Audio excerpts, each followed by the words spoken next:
India 36 F-35 വിമാനങ്ങൾ വാങ്ങാൻ പോകും. നമ്മുടെ സോഷ്യൽ മീഡിയയും പ്രിന്റ് മീഡിയയും എല്ലാം കൂടെ കിടന്നങ്ങ് അറുമാദിച്ച് ആഘോഷിക്കുകയാണ്.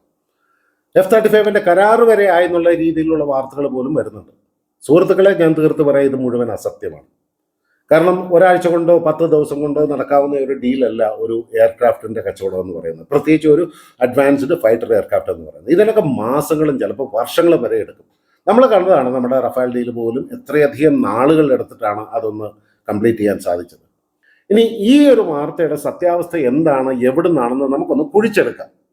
അവസാനം വരെ നിങ്ങളിത് കാണാൻ മറക്കരുത് എന്നുള്ള ഒരു അപേക്ഷയോടുകൂടി എല്ലാവർക്കും നമസ്കാരം. ഞാൻ രഘുനാഥ് ചൈതന്യ, ഒരു ഇന്ത്യൻ എയർഫോഴ്സ് വെറ്ററനാണ്. വീഡിയോ ഇഷ്ടപ്പെട്ടെങ്കിൽ ലൈക്ക് ചെയ്യാനും ഷെയർ ചെയ്യാനും ചാനലൊന്ന് സബ്സ്ക്രൈബ് ചെയ്യാനും നിങ്ങൾ വിട്ടുപോകരുത്. F-35 തരാമെന്നല്ല ട്രംപ് പറഞ്ഞിട്ടുള്ളത്. ആ വീഡിയോ നമ്മളെല്ലാം കണ്ടതല്ലേ.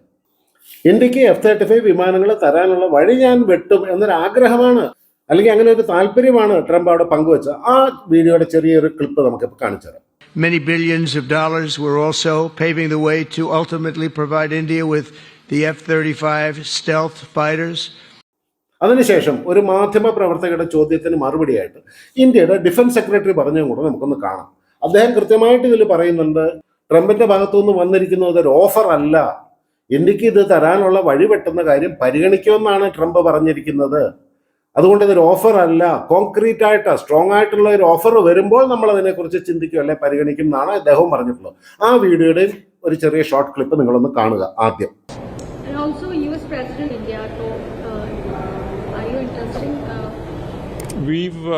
It's not an offer as yet. What he said is that they will look at a roadmap for making that available. So we'll look at that offer when it becomes a firm offer. In any case, our procurements are done through a process. ഈ video കണ്ടപ്പോൾ തന്നെ കാര്യങ്ങൾ മനസ്സിലായി കാണുമെന്ന് വിചാരിക്കുന്നു. ഇനി നമുക്ക് ഈ അഭ്യൂഹങ്ങൾ വന്ന വഴി എന്താണെന്നൊന്ന് റിസർച്ച് ചെയ്ത് നോക്കാം. ആദ്യമായിട്ട് ഇന്നലെ എക്കണോമിക് ടൈംസിൽ ഒരു വാർത്ത വരുന്നു, ഇന്ത്യ റഫേൽ വാങ്ങിയ വഴി തന്നെ F-35 പരിഗണിച്ചേക്കാം എന്നേ പറഞ്ഞിട്ടുള്ളൂ. കുറഞ്ഞ എണ്ണത്തിൽ വാങ്ങാനും സാധ്യതയുണ്ട്. ഇതിനെക്കുറിച്ച് യാതൊരുവിധ ഒഫീഷ്യൽ സ്റ്റേറ്റ്മെന്റ് ഇന്ത്യൻ ഗവൺമെന്റിന്റെ ഭാഗത്തോ മിനിസ്ട്രി ഓഫ് ഡിഫൻസിന്റെ ഭാഗത്തു നിന്നോ അല്ലെ ഇന്ത്യൻ എയർഫോഴ്സിന്റെ ഭാഗത്തു നിന്നോ വന്നിട്ടില്ല. ഇത് ഇവരുടെ ഒരു ഗസ് മാത്രമാണ്. അപ്പൊ അതിന്റെ പിന്നാലെ തന്നെ എക്കണോമിക് ടൈംസിൽ മറ്റൊരു വാർത്ത വന്നു, F-35 fighter jet G2G deal, അതെന്താണ്, എന്തുകൊണ്ടാണ്. അതിനുശേഷം ടൈംസ് ഓഫ് ഇന്ത്യയിൽ ഒരു വാർത്ത വരികയാണ്, F-35 ഫൈറ്റർ ജെറ്റ് ഇന്ത്യ എന്തുകൊണ്ട് റാഫേൽ വാങ്ങിയ വഴി പരിഗണിച്ചേക്കാം. അപ്പൊ അവരും പറയുന്നത് അവരുടെ ഒരു അഭിപ്രായമാണ്. അതിനുശേഷം നമുക്ക് കാണാം F-35 അമേരിക്കയിൽ നിന്ന് വാങ്ങാനുള്ള ഇന്ത്യയുടെ പദ്ധതി റഫേൽ വാങ്ങിയ രീതിയിലായിരിക്കാം. അവിടെ ഇന്ത്യയുടെ പദ്ധതി, അപ്പൊ ഇന്ത്യ ഏതാണ്ട് തീരുമാനിച്ചു, അല്ലെ ഇന്ത്യ ഏതാണ്ട് ഉറപ്പിച്ചു എന്നുള്ള രീതിയിലായിരിക്കാം ഇവരതിനെ എടുത്തിരിക്കുന്നത്. എന്തായാലും വേണ്ടില്ല സുഹൃത്തുക്കളെ, ഞാൻ പറയട്ടെ, ഇത് അത്ര എളുപ്പമല്ല ട്രംപിന് പോലും. കാരണം അമേരിക്കയ്ക്ക് ഒരു പോളിസി ഉണ്ട്, S-400 വാങ്ങിയ രാജ്യങ്ങൾക്ക് F-35 കൊടുക്കില്ല എന്നുള്ളത്. അതുകൊണ്ട് തന്നെയല്ലേ F-35 നിർമ്മാണത്തിൽ തുടക്കത്തിലെ പങ്കാളികളായിരുന്ന ടർക്കിയെ, അത് ടർക്കി ഒരു NATO മെമ്പറും കൂടിയാണ്, F-35 പ്രോഗ്രാമിൽ നിന്ന് അവരെ പുറത്താക്കിയത്, അവർക്ക് കൊടുക്കില്ല എന്നത് പറഞ്ഞതും. കാരണം ടർക്കി S-400 മേടിച്ചു. അപ്പൊ ട്രംപിന്റെ ഇങ്ങനെ ഒരു സ്റ്റേറ്റ്മെന്റ് വന്നപ്പോഴത്തേനും ടർക്കിയാണ് ആദ്യം കൊടി പൊക്കിയത്. അവർ പറഞ്ഞല്ലോ ഇന്ത്യക്കും S-400 ഉണ്ടല്ലോ എന്ന്. തന്നെയല്ല, ഇന്ത്യ ഇന്ന് വരെ F-35 വേണ്ടിയിട്ട് യാതൊരുവിധ ഇൻട്രസ്റ്റും കാണിച്ചിട്ടില്ല. നമ്മുടെ ഗവൺമെന്റിന്റെ ഭാഗത്തോ MODയുടെ ഭാഗത്തോ ഇന്ത്യൻ എയർഫോഴ്സിന്റെ ഭാഗത്തുനിന്നോ ഒരു ഒഫീഷ്യൽ സ്റ്റേറ്റ്മെന്റ്സും വന്നിട്ടില്ല. F-35 വളരെ അഡ്വാൻസ്ഡ് ആയിട്ടുള്ള ഒരു വിമാനമാണ്, യാതൊരു സംശയമില്ല. പക്ഷേ F-35 നിർമ്മിക്കുന്ന ലോക്ഹീഡ് മാർട്ടിന്റെ CEO തന്നെ ഈയിടെ പറഞ്ഞിട്ടുണ്ടായിരുന്നു, ഇന്ത്യ ഇപ്പോഴും F-35 പോലെയുള്ള ഒരു വെപ്പൺ സിസ്റ്റം വാങ്ങാൻ തയ്യാറായിട്ടില്ല, അല്ലാന്നുണ്ടെങ്കിൽ ഇന്ത്യക്ക് ഇത് കൈകാര്യം ചെയ്യാൻ സാധിക്കില്ല. കാരണം അമേരിക്കൻ ടെക്നോളജിയുടെ F-35 ലെവലിലേക്ക് വരണമെന്നുണ്ടെങ്കിൽ ഇന്ത്യ പടിപടിയായിട്ട് ഒരുപാട് ഉയരാനുണ്ട്. അതിൻ്റെ ഒരു കാരണം ഞാൻ പറഞ്ഞുതരാം. Russian technology, American technology, European technology, ഇതെല്ലാം തമ്മിൽ കാതലായ വ്യത്യാസങ്ങളുണ്ട്. അവർക്ക് അവരുടേതായിട്ടുള്ള ഒരു ടെക്നോളജിക്കൽ ഫിലോസഫി ഉണ്ട്, ഒരു ടെക്നോളജിക്കൽ മെത്തേഡ് ഉണ്ട്, ഒരു ടെക്നോളജിക്കൽ വ്യൂ പോയിന്റ് ഉണ്ട്. ഇതെല്ലാം അനുസരിച്ചിട്ടാണ് ഓരോ രാജ്യങ്ങളും ആയുധങ്ങൾ ഉണ്ടാക്കുന്നത്. അപ്പോൾ US ടെക്നോളജി എന്ന് പറയുമ്പോൾ നമ്മൾ ഏറ്റവും പരിചിതമായിട്ടുള്ള റഷ്യൻ ടെക്നോളജി, യൂറോപ്യൻ ടെക്നോളജിയുമായിട്ടാണ്. കാരണം ബ്രിട്ടൻ്റെയും ഫ്രാൻസിൻ്റെയൊക്കെ എക്യുപ്മെന്റ്സ് നമ്മൾ കാലാകാലങ്ങളായിട്ട് ഉപയോഗിക്കുന്നുണ്ട്. അവിടെ US ടെക്നോളജി ഇതിൽ നിന്നെല്ലാം വ്യത്യസ്തമാണ്, നമുക്ക് പൂർണ്ണമായിട്ടും അപരിചിതമാണ്. ഇന്ത്യക്ക് ഇന്ന് വരെ ഒരു അമേരിക്കൻ ഫൈറ്റർ വിമാനം പോലും നമ്മൾ ഉപയോഗിച്ചിട്ടില്ല. അതുകൊണ്ട് ഈ ഒരു ട്രാൻസിഷൻ വളരെ ബുദ്ധിമുട്ടായിരിക്കും എന്നാണ് ലോക്ഹീഡ് മാർട്ടിൻ ഇതിനു മുമ്പ് പറഞ്ഞത്. നമുക്ക് അവിടെ ആ ഗ്യാപ്പ് ഫില്ല് ചെയ്തേ പറ്റുള്ളൂ. ഈ സമയത്താണ് നമ്മൾ F-35 പറ്റിയോ Sukhoi 57 പറ്റിയൊക്കെ ചിന്തിക്കുന്നതും ചിന്തിക്കേണ്ടതും. പക്ഷേ F-35 പ്രോബ്ലം എന്ന് പറഞ്ഞു കഴിഞ്ഞാൽ നമുക്ക് ഒരുപാട് ഹ്യൂജ് ക്വാണ്ടിറ്റിയിൽ ഇത് മേടിക്കാൻ പറ്റില്ല. ഓക്കെ, ഒരു സ്റ്റോപ്പ് ഗ്യാപ്പ് ആയിട്ട് മേടിക്കുകയാണെങ്കിൽ തന്നെ ഇതിൻ്റെ പ്രൊക്യൂർമെൻറ്റ് കോസ്റ്റും മെയിൻ്റനൻസ് കോസ്റ്റും ഒക്കെ അതിഭയങ്കരമായിട്ട് വരും. ഇനി അതല്ല, നമ്മളൊരു 2 സ്ക്വാഡ്രൺ, അപ്പോൾ ഒരു 36 വിമാനം, ഒരു 4 ട്രെയിനറും, അങ്ങനെ ഒരു 40 F-35 മാത്രമേ വാങ്ങുന്നുള്ളൂ എന്ന് വിചാരിക്കാം. അങ്ങനെയാണെന്നുണ്ടെങ്കിൽ ഇന്ത്യക്ക് ചൈനയുടെ എയർ പവറുമായിട്ട് നമുക്ക് ഈക്വലൈസ് ചെയ്യാൻ പറ്റുമോ 40 F-35 വെച്ചിട്ട്? എന്ന് മാത്രമല്ല, നമുക്കിപ്പോൾ റഷ്യയുടെ, ഫ്രാൻസിൻ്റെ, ഇംഗ്ലണ്ടിൻ്റെ, അമേരിക്കയുടെ, അങ്ങനെ പല രാജ്യങ്ങളുടെ വിമാനങ്ങളായി വരുന്ന സമയത്ത് ഇതൊരു വലിയ ലോജിസ്റ്റിക് തലവേദനയായിട്ട് തന്നെ നമുക്ക് മാറും.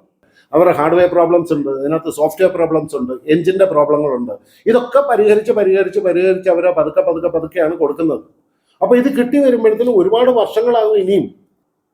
എന്ന് മാത്രമല്ല, ഇനി വരുന്ന ആപ്പാണ് നമ്മൾ മേടിച്ചു തന്നെ വിചാരിക്കാം.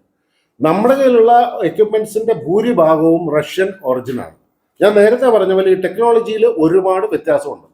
അതുകൊണ്ട് തന്നെ ഈ ടെക്നോളജികൾ തമ്മിലുള്ള ഒരു ഇൻ്റഗ്രേഷൻ അങ്ങേയറ്റം ബുദ്ധിമുട്ടാണ്, ഇമ്പോസിബിൾ എന്ന് തന്നെ പറയാം. കാരണം നമ്മുടെ കമ്മ്യൂണിക്കേഷൻ എക്യുപ്മെൻസും മറ്റുള്ള വിമാനങ്ങളും ഒക്കെ ആയിട്ട് ഇത് കോർഡിനേറ്റ് ചെയ്ത് വേണ്ട ഇത് പ്രവർത്തിക്കാനായിട്ട്. ആ ഒരു ഇൻ്റഗ്രേഷൻ വളരെ ബുദ്ധിമുട്ടായിട്ട് വരും. ഇനി അതും വേണ്ട, വളരെ സിമ്പിളായിട്ട് പറയാം. എയർ ടു എയർ റീഫ്യൂലിംഗ് പോലും F-35 കൊടുക്കാനായിട്ട് നമുക്ക് സാധിക്കില്ല. കാരണം നമ്മൾ എയർ ടു എയർ റീഫ്യൂലിങ്ങിന് ഉപയോഗിക്കുന്നത് റഷ്യയുടെ IL-78 വിമാനങ്ങളാണ്. ഇത് ഒരു കാരണവശാലും F-35 കമ്പാറ്റബിൾ അല്ല. അപ്പോൾ ഇതിനുവേണ്ടി നമ്മൾ അമേരിക്കയിൽ നിന്ന് റിഫ്യൂലിംഗ് വിമാനങ്ങൾ വേറെ മേടിക്കാൻ പറ്റും. കാരണം F-35 റിഫ്യൂലിംഗ് വിമാനങ്ങളുടെ സഹായം കൂടിയേ തീരും. ഇതിൻ്റെ റേഞ്ച് വളരെ കുറവാണ്. അപ്പോൾ ഈ കുറഞ്ഞ റേഞ്ചിൽ പറക്കുന്ന ഒരു വിമാനത്തിന് എന്തായാലും മിഡ് എയർ റീഫ്യൂലിംഗ് വേണ്ടി വരും. അപ്പോൾ അതും കൂടെ നമ്മൾ വാങ്ങേണ്ടി വരും. പിന്നെ ഇന്ത്യയുടെ integrated air command and control സിസ്റ്റവുമായിട്ട്, നമ്മുടെ ഏറ്റവും പ്രധാനപ്പെട്ട കമ്മ്യൂണിക്കേഷൻ സിസ്റ്റവുമായിട്ടും, അതുപോലെ തന്നെ നമ്മുടെ വൈഡ് വെറൈറ്റി ആയിട്ടുള്ള റഡാർ ടൈപ്പുകളുമായിട്ടും ഒന്നും ഈ F-35 ഇൻ്റർഫേസ് ചെയ്യാനായിട്ട് സാധിക്കില്ല. കാരണം ഈ ടെക്നോളജിയിലുള്ള വലിയൊരു വ്യത്യാസം തന്നെയാണ്. F-35 വളരെ അഡ്വാൻസ്ഡ് ആയിട്ടുള്ള state of the art radio communication എക്യുപ്മെൻസും ഉണ്ട്.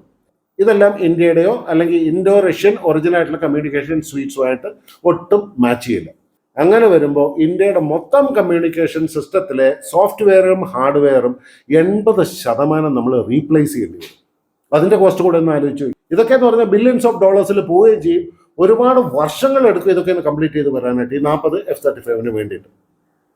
അതേസമയത്ത് മറ്റുള്ള നേറ്റോ രാജ്യങ്ങൾ ആദ്യകാലം മുതലേ അമേരിക്കൻ എക്യുപ്മെൻസുമായിട്ട് ഇഴുകിച്ചേർന്ന് പോകുന്നത് കൊണ്ട് അവർക്കൊരു പുതിയ വിമാനത്തിലേക്കുള്ള ട്രാൻസിഷൻ എന്ന് പറയുന്നത് വളരെ എളുപ്പമാണ്. ഇപ്പം നമുക്കൊരു റഷ്യയുടെ സുഖോയ് 57 ട്രാൻസിഷൻ എന്ന് പറഞ്ഞു കഴിഞ്ഞാൽ വളരെ എളുപ്പമാണ്, യാതൊരു പ്രശ്നമില്ല. ഇന്ത്യയിൽ നിർമ്മിച്ചിട്ടുള്ളതോ ഇന്ത്യയിൽ ഉപയോഗിക്കുന്നതോ ആയിട്ടുള്ള യാതൊരുവിധ ബോംബോ മിസൈലോ റോക്കറ്റോ ഒന്നും F-35 സ്യൂട്ടബിൾ അല്ല. കാരണം സിസ്റ്റം കംപ്ലീറ്റ്ലി ഡിഫറെൻ്റ് ആണ്.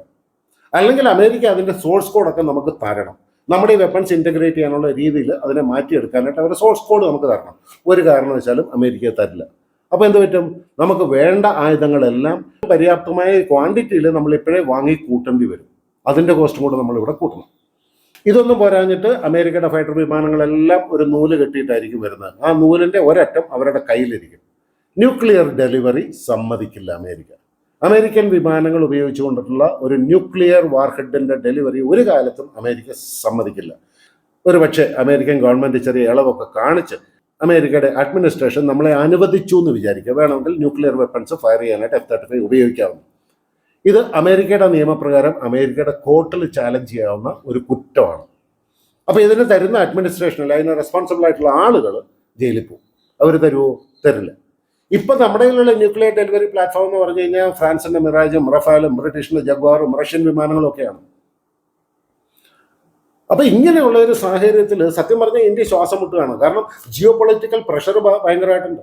ട്രംപ് ഏതായാലും വാക്കാൽ പറഞ്ഞു ഞങ്ങൾ അതിനുള്ള വഴി വെട്ടാനായിട്ട് ശ്രമിക്കുമെന്ന്. ശരി, ഇനി ടർക്കിയുടെ ഒബ്ജക്ഷനും എല്ലാം മറികടന്ന് അമേരിക്കയുടെ നിയമങ്ങൾ എല്ലാം തിരുത്തി സ്ട്രോങ് ആയിട്ടൊരു ഓഫർ അമേരിക്ക ഇന്ത്യയിലേക്ക് തരികയാണെങ്കിൽ നമ്മൾ എന്ത് ചെയ്യും? നമ്മുടെ ഇന്ത്യ മുഴുവനുള്ള കമ്മ്യൂണിക്കേഷൻ എക്യുപ്മെൻറ്റ്സിൻ്റെ 80% നമുക്കത് റീപ്ലേസ് ചെയ്യാൻ പറ്റുമോ? പഴയതെടുത്ത് തോട്ടിക്കളയാൻ പറ്റും? പറ്റില്ല. പിന്നെ ഒരു വിമാനത്തിനെ അതിനകത്ത് ചെറിയ രീതിയിൽ പറ്റുന്ന രീതിയിലുള്ള ഓപ്പറേഷൻസ് ഒക്കെ നടത്തി മുന്നോട്ട് കൊണ്ടുപോകാം എന്നേ ഉള്ളൂ. ഏതായാലും നമ്മുടെ ഗവൺമെൻറ് ഒരു ഉചിതമായ തീരുമാനമെടുക്കും. കാരണം ഇത് മേടിച്ചു കഴിഞ്ഞാൽ ഇപ്പോഴത്തെ സാഹചര്യത്തിൽ ഇന്ത്യക്ക് ഇതൊരു വെള്ളാനി ആയിരിക്കും എന്നുള്ള കാര്യത്തിൽ സംശയമില്ല. പക്ഷേ ജിയോ പൊളിറ്റിക്കൽ കൺസിഡറേഷൻസ് നമുക്ക് നൽകിയേ പറ്റുള്ളൂ. നമുക്കാരും കണക്കാനും പറ്റില്ല. അങ്ങനെ ഒരു അവസ്ഥയാണ്. അപ്പോൾ എന്ത് തീരുമാനം ഇന്ത്യൻ എയർഫോഴ്സും മിനിസ്ട്രി ഓഫ് ഡിഫൻസും ഗവൺമെൻറ് ഓഫ് ഇന്ത്യയും എടുത്തു കഴിഞ്ഞാലും നമ്മൾ അതിൻ്റെ കൂടെ നിൽക്കുക എന്നുള്ളതാണ് നമ്മുടെ കടമ. കാരണം ഏത് തീരുമാനം എടുത്താലും ആ തീരുമാനത്തിൽ തീർച്ചയായിട്ടും ഗുണങ്ങളും ഉണ്ട്, ദോഷങ്ങളും ഉണ്ട്. ഇത്രയും പറഞ്ഞുകൊണ്ട് ഈ വീഡിയോ ഇവിടെ അവസാനിപ്പിക്കുന്ന സുഹൃത്തുക്കളെ, വീണ്ടും കാണാം. എല്ലാവർക്കും എൻ്റെ വിനീതമായ നന്ദി, നമസ്കാരം, ജയ് ഹിന്ദ്.